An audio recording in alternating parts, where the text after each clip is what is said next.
Hello, coolers, and welcome back to Viva Barca. Welcome to the home of everything Barcelona, where we are going to be discussing on some interesting updates.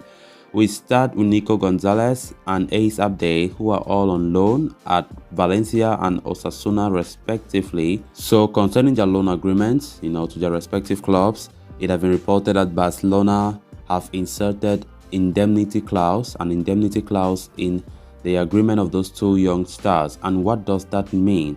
We are going to be fully explaining that as we move ahead. Then secondly, talking about this report, which is now official, claiming that Barcelona's budget for the 2022-23 season have been approved.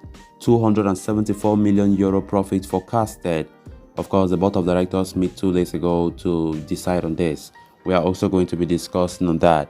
So guys, as we get right into it, please do ensure to subscribe if you haven't. Turn on the post bell notification to always stay notified whenever I post a new video. Consider giving the video a like and please watch it right up to the very end. Barca! Barca!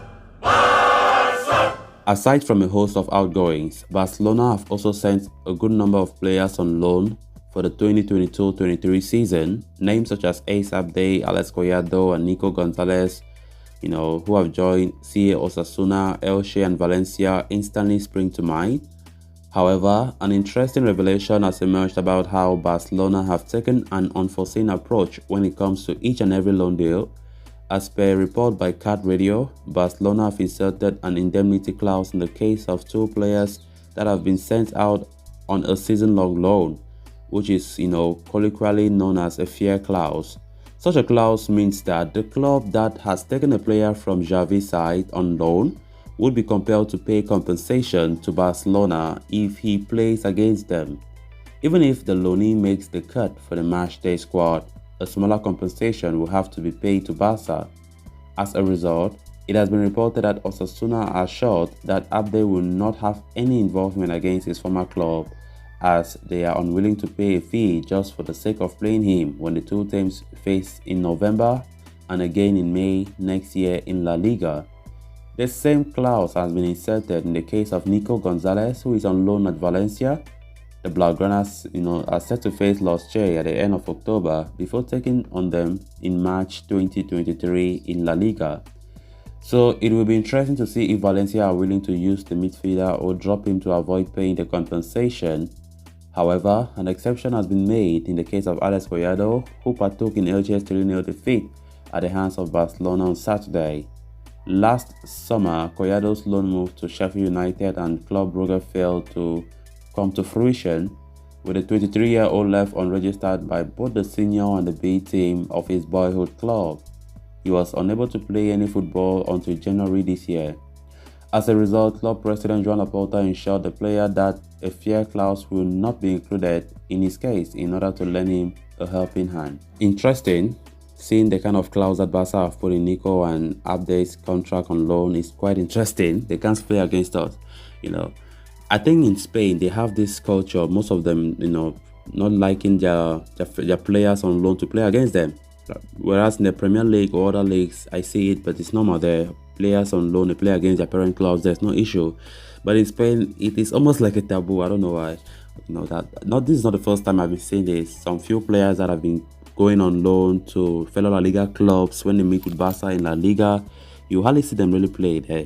So, but in this case, Alex Collado's own is different. He was not inserted that clause in his loan agreement, but Nico Gonzalez, who moved to Valencia after struggling game time, and he forecasted that things would be more difficult this time around, especially the number of midfielders, the depth that Barca currently have, had no choice but to go to look for more game time, and a loan move was the best option for him.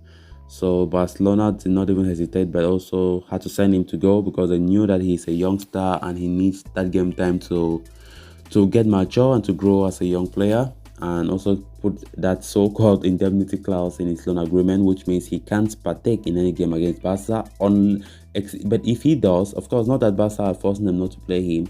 He can play against Barca, but Valencia will pay something. They'll pay an amount. Even if he features in the match day squad, right? Even if he does not play, but he's in the squad, he's on the bench. those clubs will still pay Barca something, but it will not be too much. It will just be small. But when he enters the pitch to play, then the money will be really heavy. So I very much doubt if these clubs will even risk bringing those players, because I don't think they would like to pay Barca any dime. So it is unlikely that we see any of our loan players even feature in the bench for these teams when we meet against them in La Liga. ASAP Day, another youngster who went on loan in search of more game time, and of course he's at Osasuna right now, doing fairly good there. And there was no chance for him. Ousmane Dembele, Rafinha have already taken up his place in the first team, and there's no way he can ever stand a chance. So a loan move was the best option. So he also have that indemnity clause, and likely he will not play against Barca this season. Then moving on to the next story of discussion, FC Barcelona have recently put out a press release confirming that the board of directors have approved the budget for this season 2022-23. According to the release, the club have an operation income budget of 1,255 million euros, that is 1.25 billion, with a profit forecast of 274 million euros. It is significantly higher than the 98 million euro profit they had registered last season.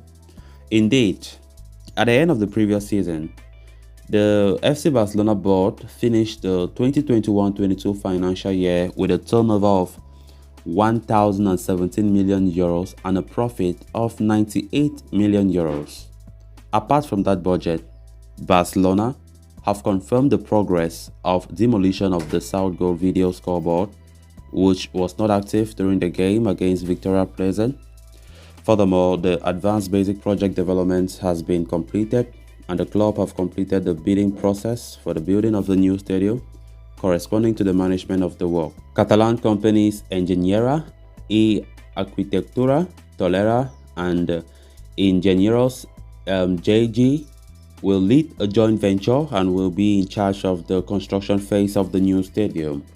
Barcelona expects to begin the process of the executive management of works, healthy and safety, control and quality control in the coming weeks. Barcelona have also vowed to reduce the use of single-use plastic as much as possible, keeping in mind the environmental framework. In an attempt to reach their goal of minimal usage of single-use plastic, the club have distributed thermal bottles and all water sources have been changed. They have also removed plastic caps, replacing them with other materials. Barcelona have also selected a date of Sunday, October 9 to hold the Ordinary General Assembly of Members. The meeting will be telematic and 4,451 partners will be attending. So callers, with that we have come to an end of this episode. Please make sure you leave your thoughts about this news on the comment section down below. Thanks a lot for watching. Until next time, bye bye.